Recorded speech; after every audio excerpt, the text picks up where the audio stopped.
Act 4, Scene 1, Merchant of Venice. The drama culminates in this scene, which is one of the finest dramatic creations of Shakespeare, charged with suspense and catastrophe. It is the final unraveling of the complicated events which had threatened the emotional equilibrium of Antonio, Bassanio, and Portia.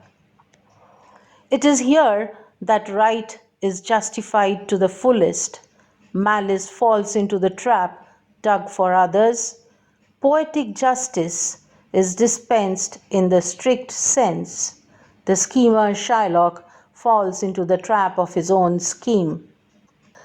From the last scene in Belmont, we are now transported to the Venetian Court of Justice, which is charged with the pulsating humdrum of the assembled anxious Venetians, along with Antonio, completely devastated, held captive, and surrounded by his friends awaiting the trial. We see the most pathetic condition of Antonio over here. He has resigned to his fate completely. The Duke of Venice greets Antonio and expresses pity for him, calling Shylock an inhuman wretch, incapable of pity and devoid of a dram of mercy. Antonio realizes that at this point it is literally pointless to argue with the Jew.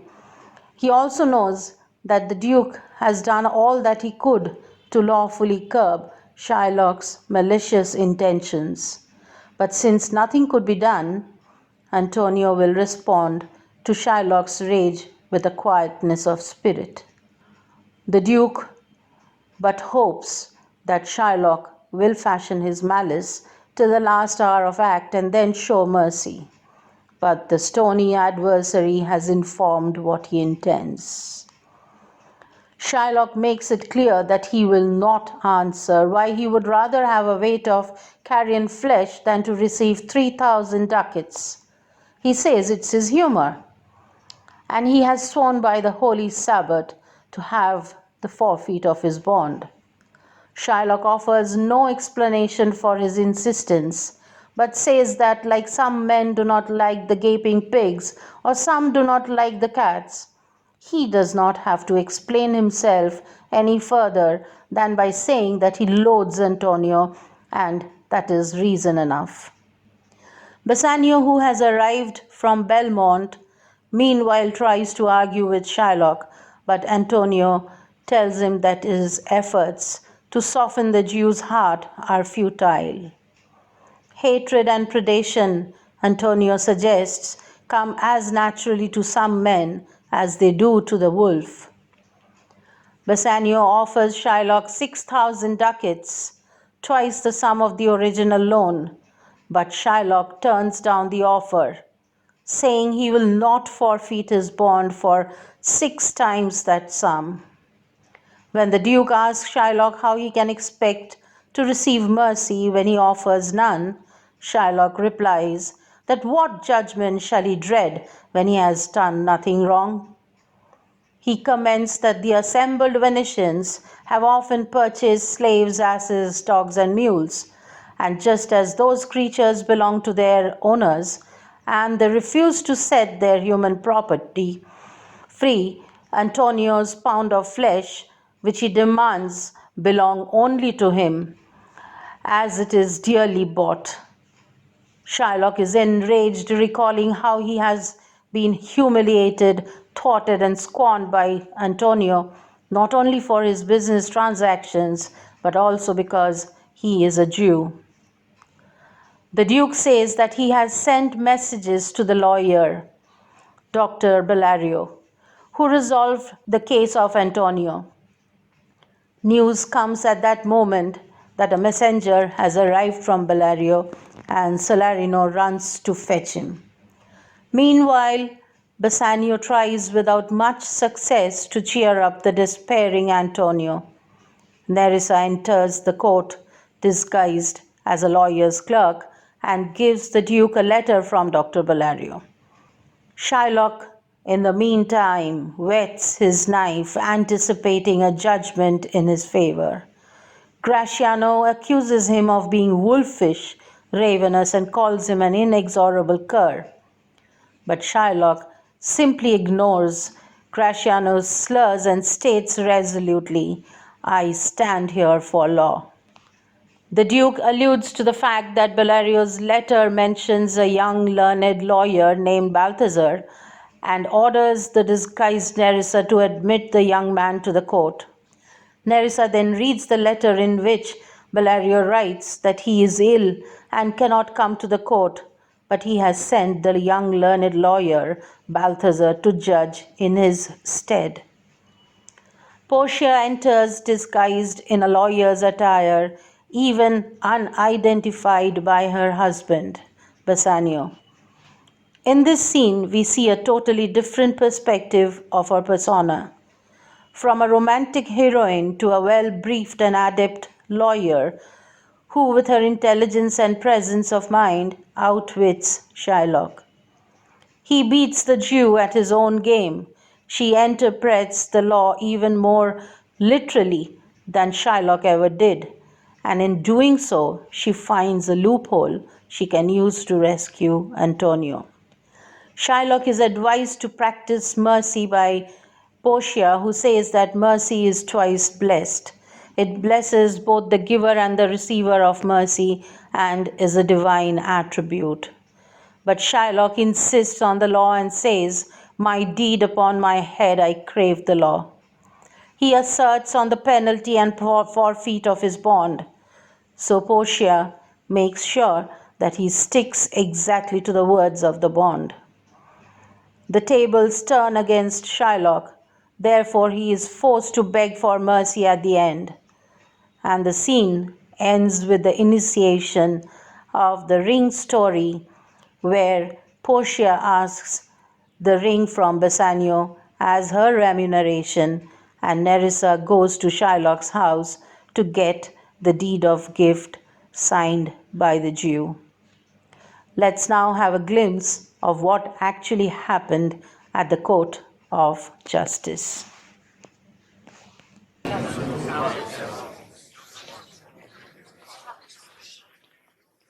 Well, is Antonio here? Ready. At your pleasure, your grace. I'm sorry for you. You have come to answer a stony adversary, an inhuman wretch, incapable of pity and devoid of any dram of mercy. I've heard that your grace has taken great pains to dissuade him from his rigorous course. But as he is obstinate, no lawful means can carry me out of his malice. I shall meet his anger with patience. I'm armed to suffer his merciless rage and tyranny. Go, one of you, and call the Jew into the court. He is ready at the door. Here he comes, my lord. Make a way for him, and let him stand before me.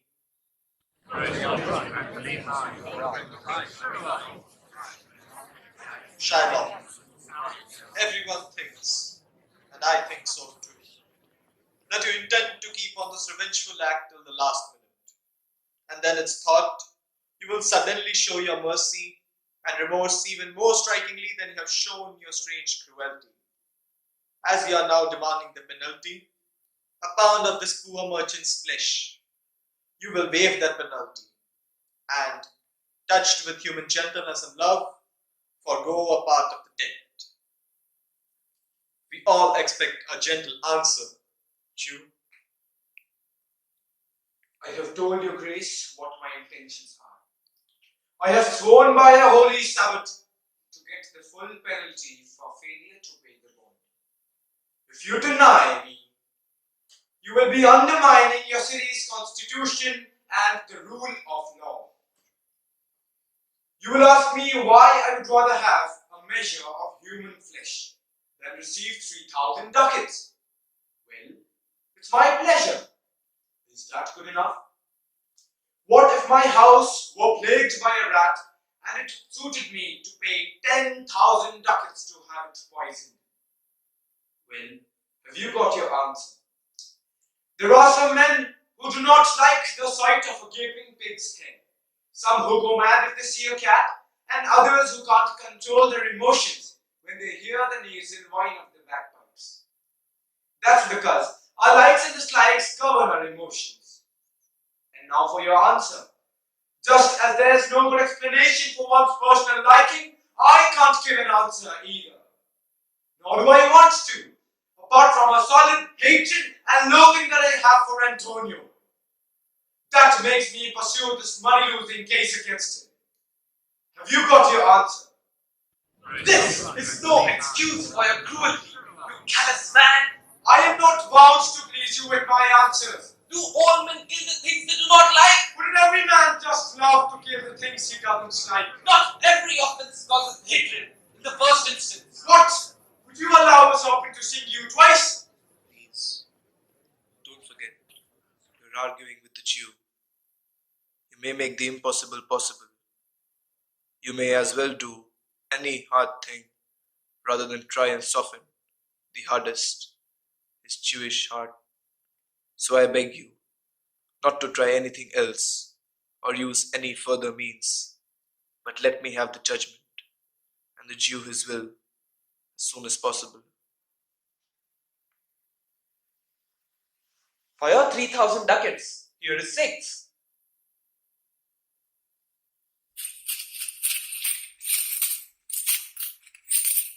If every ducat in that 6,000 ducats were in 6 parts and each part a ducat, I would still not accept the offer. I want my bond! How can you hope for mercy, not giving any yourself? What judgment should I fear when I have not done anything wrong? You Christian people have bought many slaves. You treat them like your asses and mules, burden them in slavish tasks. Now, if I ask you to free them, make their beds as soft as yours, or their pellets be seasoned with wines, will you do that? No, never. You will reply that the slaves are your property. That's just what I reply to you. The pound of flesh that I demand of him is dearly bought. 'Tis mine. 'Tis mine, and I am going to have it. If you deny me, then fire upon your law.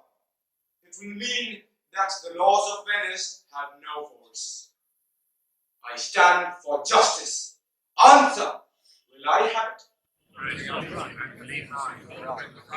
Silence. Upon my father, I may dismiss this court. But I have sent for Dr. Bellario, a learned lawyer, to resolve this case. He's due here today.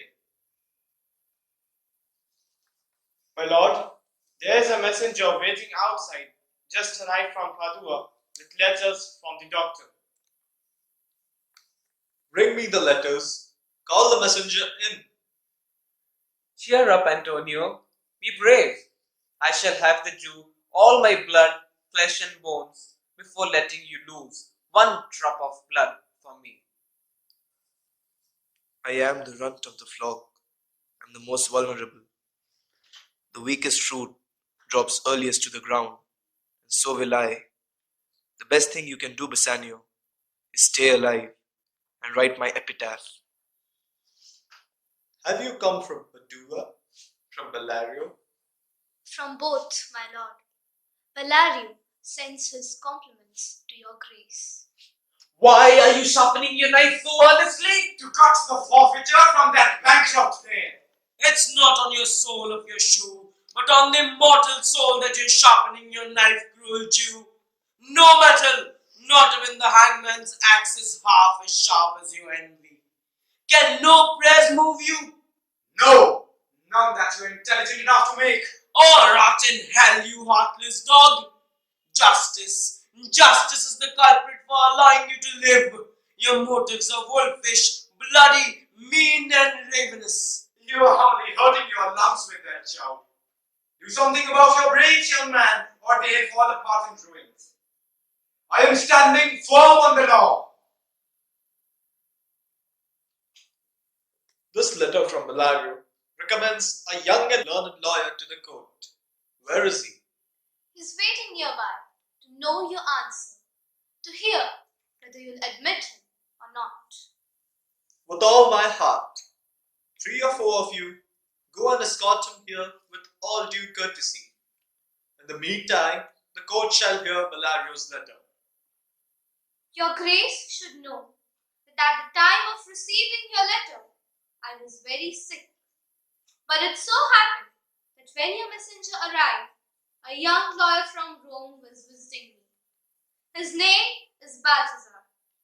I told him about the dispute between the Jew and the merchant, Antonio.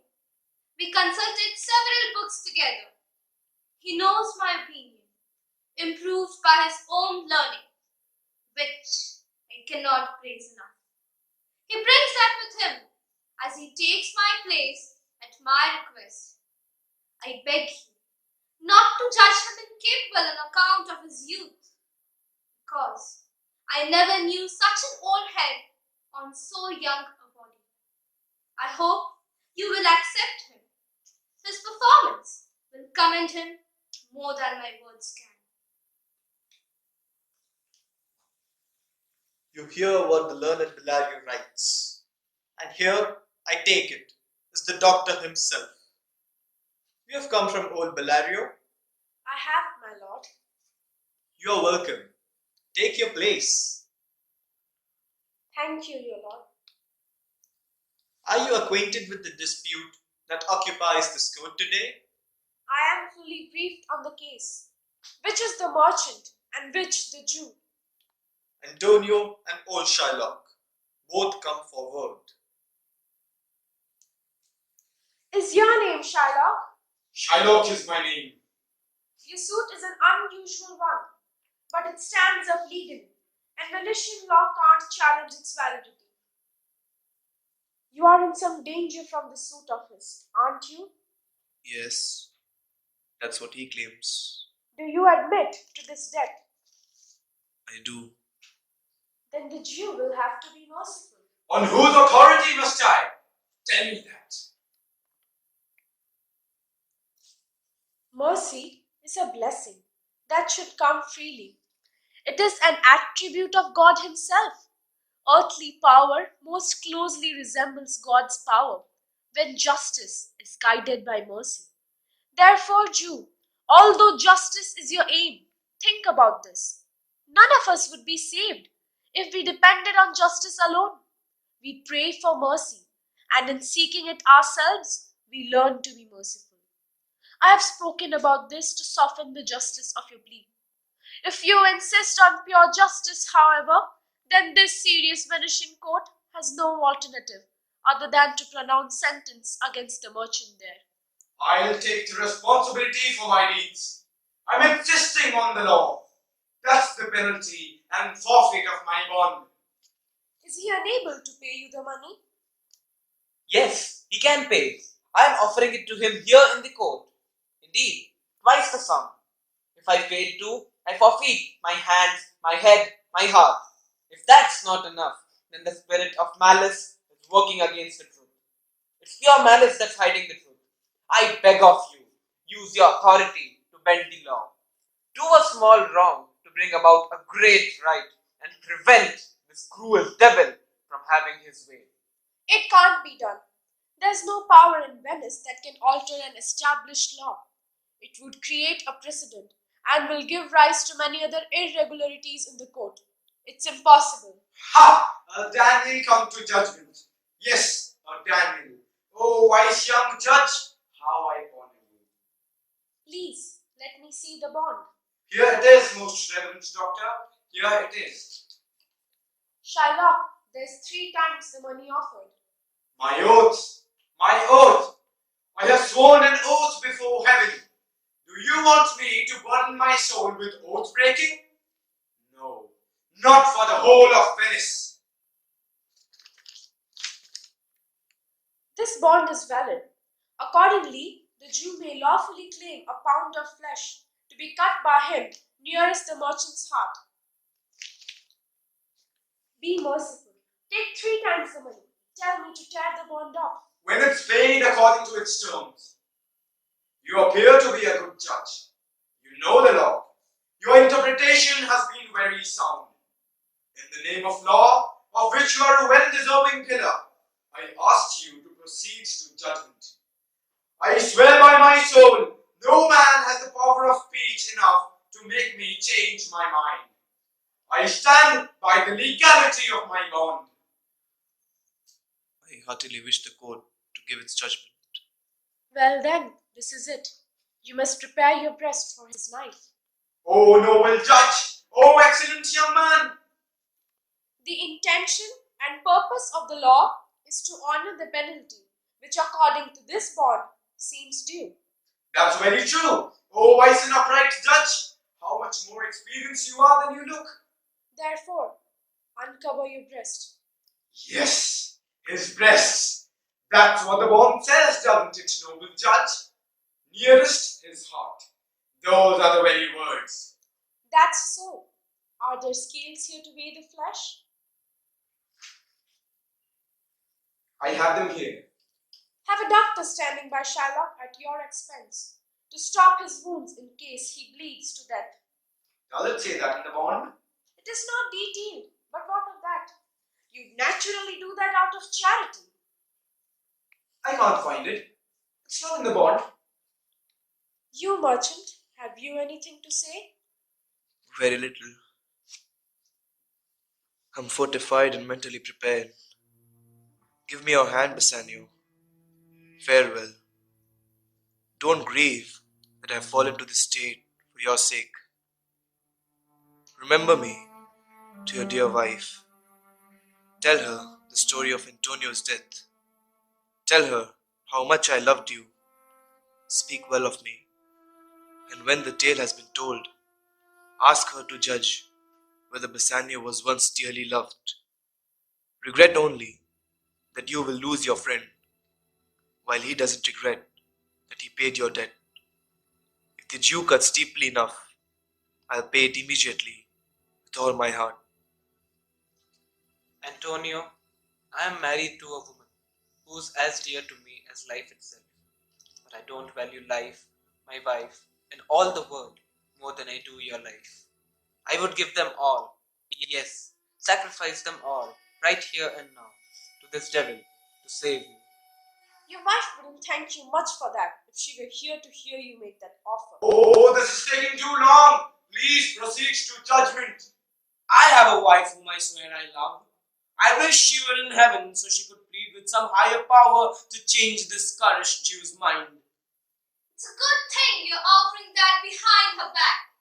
Otherwise, you would have an unsettled household. We are wasting time. The sentence, please.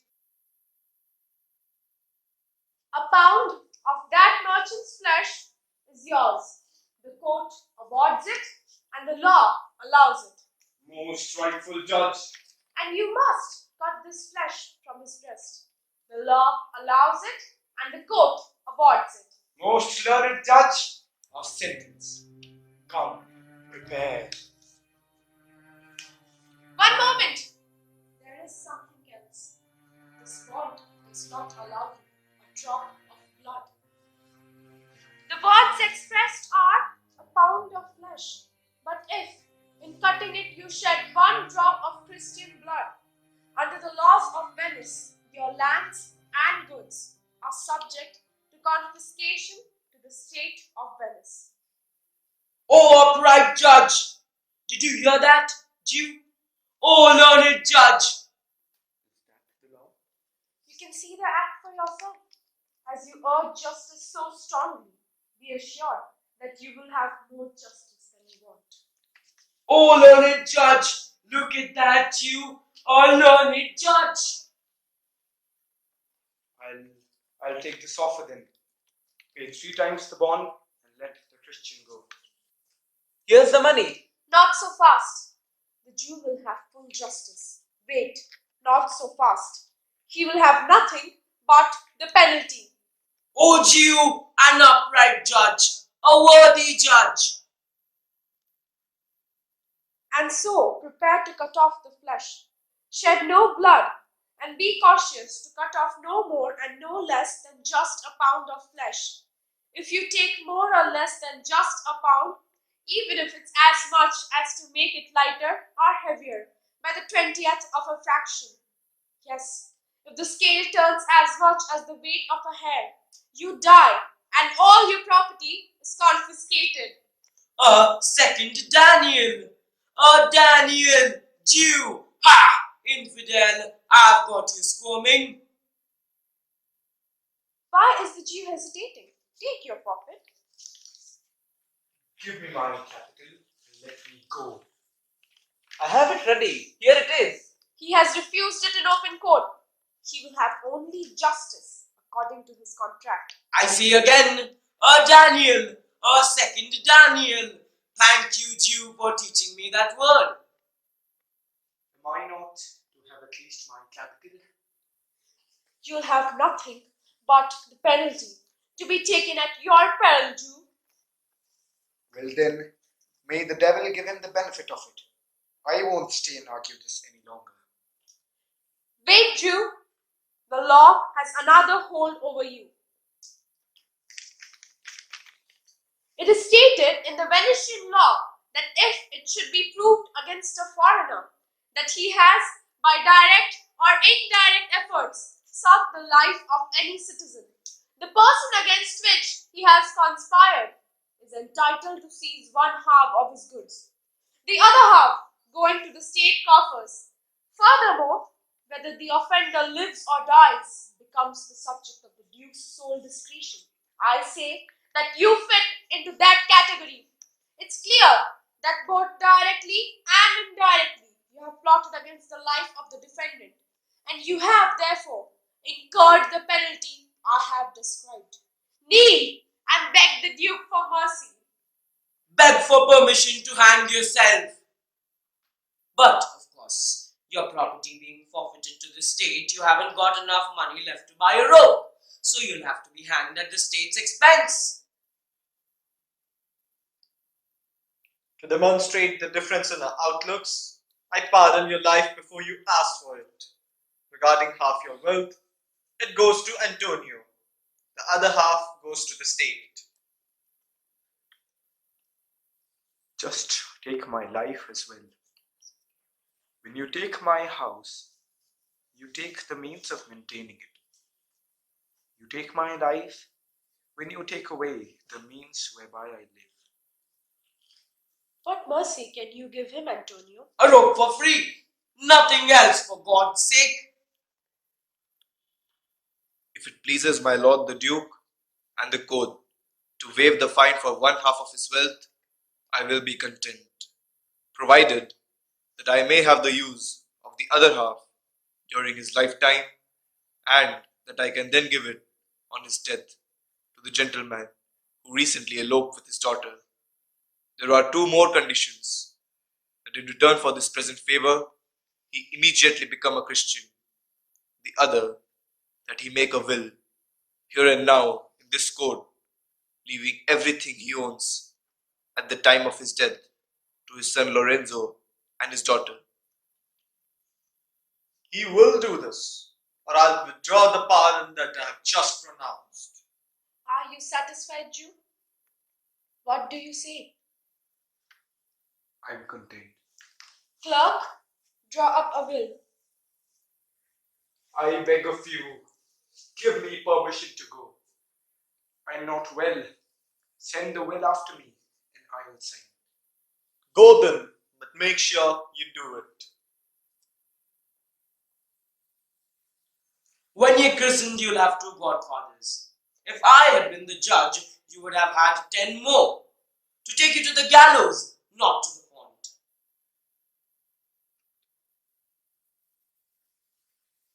The court is adjourned.